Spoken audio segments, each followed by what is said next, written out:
There's Speaking naughty of on the Savage, south. let me just zoom. Let me just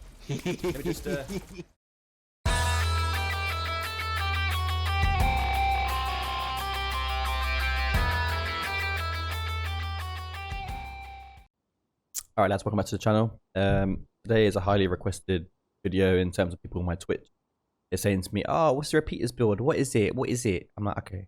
I'll do a video on it and I'll demonstrate you what's in the build and why it's so good and why it's really good for Umbral Escalation.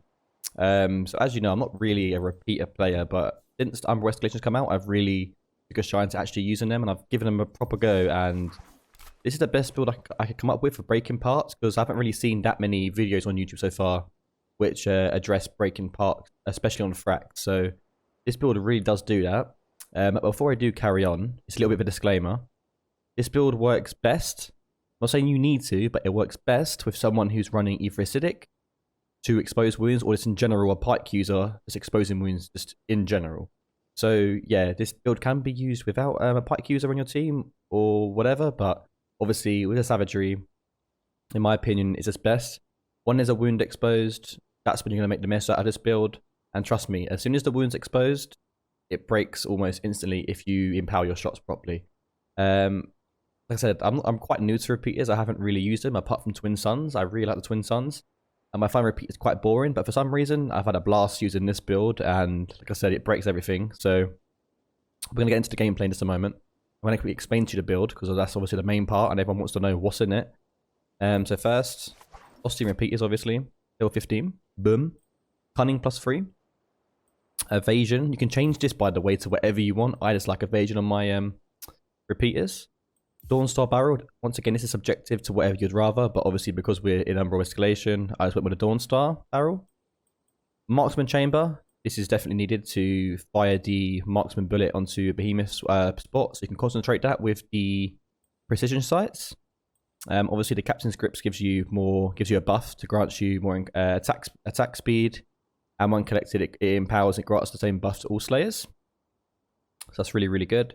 Like I said before, the precision sights deal 8 increased damage when attacking the same part multiple times. That's up to 5 times. Obviously, this pairs really well with the marksman chamber because you're constantly attacking the same part to break that specific thing. Obviously, I want the Serum Prism. You can change this if you want, but I think at the moment, out of all the other prisms, this is probably one of the best just in general for DPS. I haven't really tampered about with the other ones, but I know Serum Prism definitely works really well. That's what I went with. So that's the repeater done. Now onto the actual build itself, onto the class. We got Healing Ahead with Rage Hunter and Cunning. Bill Short Jacket with Savagery again. Boreas Arms with Discipline. Barrock Legs with Discipline again. And Embermane's Lantern with Zeal. So it doesn't matter what lantern you use, but I think Embermane with Zeal, in my opinion, just grants a really good buff back speed. Just going to quickly note this to you guys as well. There is no conjure in this build. You don't even need it, but normally someone does. If you're playing in the group and they are using Pike, obviously, someone will use conjure on your team, more than likely. If they're not, then it doesn't matter because your Embermane's Lantern with the Zeal. But one Embermane with Zeal is activated with the instant 25% attack speed is activated with Conduit. It's pretty nutty. Plus with the empowered Captain's Grip as well. It's really quick. So no need to worry about the speed of your bullets coming out. To be honest, with tonics, I went with Life Drain and Bulwark. The third one is subjective to whatever you really want. I have been running for all the Umbral Escalations, Life Drain, Bulwark, and if I'm running a sword, I'll put Stamina Tonic in. But I probably would put either a Pylon or a Frenzy in there, but it's definitely down to the person who's playing's discretion. The perk overview looks a bit like this. Cunning +6, Discipline +6, Rage +6, same as Savagery +6. Then +3 Evasion, Rage Hunter, and Zeal. Changes to the build, which you can do if you really want to. You can change Discipline to Rage Hunter to make it Rage Hunter +6. But the reason why I've got this as +6 with the Cunning, these two pair up very nicely when they both got crit. And I found that this escalation is really good with crit when it's paired up with Savagery, like most builds. Like even if you go over here to my Pike build, I think I've got the same thing, like Cunning. But I haven't got Discipline +6, but regardless, Cunning +6. Yeah, anyway, either way, that's the perk overview. As normal, I'm going to put the build in the description. I'm now going to put you through to one of my runs with the build, and you're just going to see how easy it just snaps parts, including Thrax, by the way. Hopefully you guys enjoy the run. Alright, firstly, let's take the mick out of my hair. Yeah? Okay? Okay? I know it's really bad on this day. I should have worn a hat, but it is what it is. So please ignore that and just watch the gameplay and just ignore my face. This was once again caught on stream, so apologies. You got to see my face again. But regardless, all you've got to be looking out for on this build is to plant your marksman rifle on the wounds to take full advantage of this build. It's not necessarily needed to make damage. As you can see right now, there's no wound on that arm. But if you do marksman chamber the wounded parts, you'll gain Savagery procs yourself, and obviously it's wounded, so anyone else on the team running Savagery with the marksman chamber will allow for more damage on the part. That's why it snaps so quickly. All you've got to do as well when you're playing this repeater build, as normal repeaters, with the marksman chamber, make sure you are empowering your shots. This is done by reloading your repeaters really close to the behemoth. What this does is when you empower it, the marksman chamber mark there is shown to all of your teammates. This allows for them to actually focus that or show them what you're focusing on, so they can help you out break that part. So that's what I advise to do. I didn't actually know this because I'm actually quite newbie at repeaters. I'm quite new to it, but I'm having a blast with this build. And to be honest, as you can see, it shreds Scrave pretty quickly. The amps you want to be looking out for on this build, there's not much variety. The only one you really want to be going for early on is actually Surgical Precision, which I've got right here, which grants you a 2% damage buff for the remainder of the run when the wound part is broken, and it stacks when another Slayer has it as well. So that's the only perk you really need to be getting if you want to take full, if you want to use this build and utilize it to the best it possibly can. Apart from that, just pick up Thrill of the Hunt if you get it really early, or Executioner, your squad goals, any of your traditional power amps from the other escalations. There's no real need to look out for anything else. Don't go exposed wounds really on the repeaters. I've tried it. You don't need it. You can if you want, but because we've got a pike user, there's really no need. Your job isn't really to inflict wounds. Yours is to just break them. If that's the case, everyone else, there'll be no need for the pike. But as you can see, Course is making a really good job on those wounds. Rifty's actually broken, so when you do wound Rifty, you only do base damage. It's really annoying. They need to fix Rifty. I'm just going to quickly address that. So if Phoenix Labs, someone does watch this video, your Rift Stalker is broken. Oh, also another behemoth which is broken, which is so funny enough. It's in the same zone as this right now. It's Nasher. Well, when you boop it, it feels really uncalibrated. Like when you boop it, it's different to what it was before the update of Umbral Escalation. It just feels really weird. I don't want to go off on a tangent and explain to you how some of these behemoths are broken, but I thought I'd just quickly address that while we are in the zone with the two, which are the most broken in the game right now.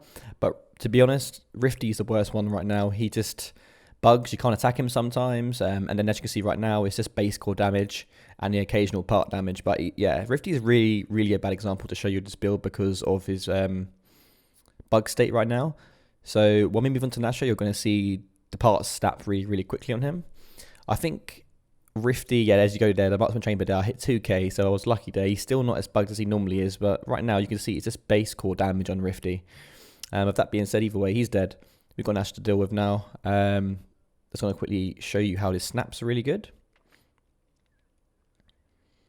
Oh, also another thing with Nasher, with Umbral Escalation, they said in the patch notes that his tremors are more forgiving. I don't think it is. I think it's exactly the same. It feels like they track you as normal. I don't know. It just hit me up in the comments below if you think different. But I just think he hasn't been fixed that much, or if it has been altered, it's only really small, significant change. But right now we're still just trying to follow calls around wherever he is. The best you can stay to him, the better it can be. He's wounded the face right now, and I'm just hitting the face. Boom. Bang, it's snapped already. No one else was on the face with me that time. The marksman chamber was on the head. I don't know how it's calibrated up there as well. But yeah, as you can see, the boop of Nasher is really hard to get. Calls gets it, and everyone seems to trade when they boop with Nasher at the moment. I don't know why. Maybe it's just how it's supposed to be now. I don't know. But regardless, Nasher kills me there. I remember dying in this, and I was really annoyed because it just ran through me. But as you can see, there was a wound there on the leg, and I just snapped it instantly. It's really powerful. It gets better as long as you pick up the amps, the good amps earlier on. And as I've already picked up Surgical Precision already, that's really going to help me in the later rounds. I forgot what perk I pick up here, honestly. I've done Umbral Escalation so much recently. But I go with Executioner. I don't know why I went with that. I probably should have gone with element summoner, but I think I was just really trying to test out the build with just damage amps. So this allows me to do 25% increased damage when a behemoth's health's below 50, which is going to happen on this behemoth, the other two behemoths before in round 4, and then obviously on Thrax. So it's just a really good amp to pick up quite early on. Round 3 gave us obviously the one behemoth round, and we were given Nazaga. This is a really, really good example on how good this build shreds. The wounds come really, really quickly on Nazaga. Another quick note, his interrupt is scuffed as well. Phoenix Labs got to fix that one. But I'm sure they will fix it up on the next patch. I was empowering my shots with these little crystals as well. So when I do get close to it, I did a marksman chamber on the head. I empower it so everyone can see it. And as you can see right now, the head is just going to snap really, really quickly. I know everyone else is attacking it, but with the repeaters, you can't even see the damage. Like, it's ridiculous. But there you go, I see the wound on the right front arm, and that's my next target. Another marksman chamber I actually missed, and I got the head this time, which has really, really annoyed me.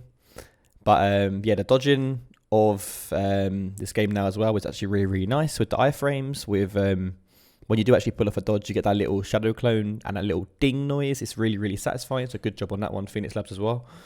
But we land another interrupt right there. I think Calls is working on that wound down the left-hand side. So I was just buffing us on this side with my captain's grip, and now I've planted my marksman chamber bullet on the wounded part again. But I'm hitting like 700 to 1,500 a hit. I just can't wait to show you next round. That's the really juicy round with the really good damage.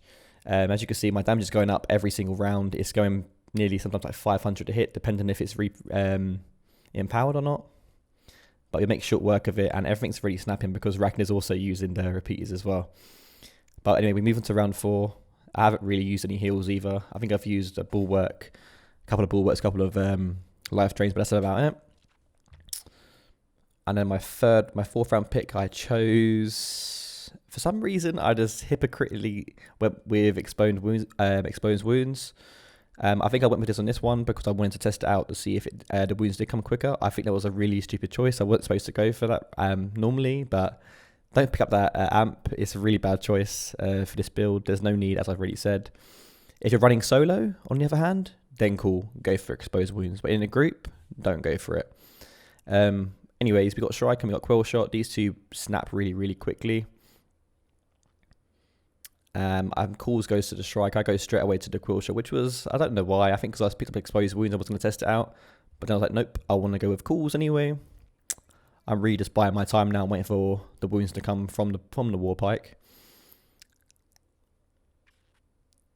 Use the Captain's Grip again. I'm so bad at like picking it up. I'm literally the worst. But as you can see, it's only like it's 200 wound damage. It's not a bad pick, I guess, but I still think the damage amps is better for snapping. But with the empowered shots, I'm getting 1,500 a hit now. That's without a wound, by the way. So when you see these wounds come in a second, you're going to see some big numbers from this build. I was targeting the right wing to try and wound it as well. But then I get a glimpse of that wound there on that back right leg, and I was trying to get it, but it was really difficult. So somehow I hit the left leg. I don't know how, but the hitbox was really scuffed there. I probably should have shown you a bit around where I used the shroud, where it snaps shroud really, really, really good. But I thought this was a better example to show you because of the numbers from the exposing wounds. But there you go, the wounds there on left legs. I keep empowering my shots. It's 1,000 a hit, 2,500 a hit with this build. The only downside to this build as well is there's no iceborne, so people who don't run iceborne might struggle. But because you're not really getting, you're not really, I can't explain it. You're not really in the fight for that long. You're sort of dodging in and out. It's not really a problem. Also, you've got life drain tonics and bulwarks. I just don't think you need iceborne on this build. If you really want, you probably could put it in, but I don't know. Everyone who knows me and comes to my streams knows I'm not really a fan of iceborne because I like to test myself. Nothing against the perk. I just don't really like using it, so I try and find like all powerful builds. But as you can see right now, I'm pretty sure the face was wounded, so I'm just targeting the face now with Quill Shot. So I know Calls hates fighting Quill Shot with the pike. He got one wound and that was it. He dipped, but still I'm hitting like 800 to 1,000 a hit with this repeater, even at far range. Oh, I hit some bad numbers there because I was a bit far away. But regardless, As you can see in a second, I'm going to start hitting again. It snaps the horns really, really quickly. No one else is actually on here apart from me. But also another thing to say to Phoenix Labs as well. When you break the horn of Quillshot, the horns still stay on. But even though it is broken, it's really, really weird. I don't know why that's a thing. But once again, I'm hitting like 800 here. It would have been more damage if I didn't pick up exposing wounds, because some of the damage actually converting into wound damage, which is a bit annoying. But it is what it is. I got some crystals, so I empowered my shots. But yeah, that's kind of the gist of it. You just aim for the wounds, marksman chamber up, and that is it. You want to make sure you're aiming, you're hitting your marksman as much as you can to get maximum efficiency as well out of the scope sights as well, because if you're missing a shot, then you're going to miss your stacks. I saw a juicy wound there on the back left leg. I can't even see the damage numbers. There you go, I start seeing it there. 1,000 a hit, 1,800, 1,000... God knows what. It's just, it snaps really, really quickly if you can get the wounds and you marksman it up. It shreds pieces. But the reason why I actually went with this particular gameplay and not a different one, which actually showed better break parts on the Shroud, is because of this Thrax fight. He gets broken really, really good on this run. So I thought I'd show you this one instead of a different one. I was thinking of like mixing up the runs like this with a different Thrax. But I was like, you know what, I'm just going to show you it off with this because it still is a good example. Regardless, yeah, it's a really, really good part breaking build. If you guys think that iceborne could be implemented, feel free. But if not, just go with the build already recommended. But as you can see, another bug in the game, which I need to fix. I'm going to quickly address this now. I always seem to get this lag at the beginning when I go into Umbral Escalation. Not this particular one. I sometimes get a different one where I get set back or I fall through the void. But it doesn't matter. I'm not booping. These are going to get the boop. I put my marksman on the face and I empower it. I got the wounds and I'm just waiting for everyone to just literally wound. I'm waiting for calls to wound the head first. There you go. The head's already snapped, by the way. It's literally been 5 seconds into the fight. Literally, it's done. Now I'm targeting the claws, trying to break this as quickly as possible. I dodged really, really bad, so it's not a flawless run. Don't judge me. I'm not the best with repeaters. Once again, we got the second boop, so it's really good for me now just to target those limbs. There's no wounds here. I call calls over to go for the front right claw so we can start breaking that, because I know Mason needs the claws and I think most of us need it for the new weapons. He does this move, so we've got time now for us to go on the claws again. The wounds are still exposed, so really, really easy time for us to go for it. There's not much damage numbers coming up, but I can tell you right now it's good because it's got snapped already. It's already snapped. So we're now on the front left claw. Let's count the breaks on this fight, shall we? So that's 2 already. 1 head, 1 front right. It's actually almost dead, so it's got a good dose of power in it as well. And here's the interrupt, which is literally near enough impossible to hit unless you've got a grenade or you've got concussive salvo from your pike. But I hit a 3,000 marksman chamber on the limb. I break it after that, shortly after. So that's 3 part breaks. Bearing in mind, Mason's using Chain Blaze, so we're going to be wrecked through it anyway, because Chain Blaze is really, really OP against Thrax, by the way. So now I've only got 2 claws to go for. I don't know why I'm going for the front one, even though I know it's broken. I marksman chambered that up. I don't know why it hit that, but 3,000 hit to finish it off. It's really, really powerful, guys. Hopefully you enjoyed the guide on it, and hopefully you enjoyed the build and get some really nice results. Feel free to comment below if you did like it. If not, then also comment below. It's your choice. But if you're new to the channel, feel free to leave it a like, subscribe, and I'll see you guys in the next video. Thank you very much.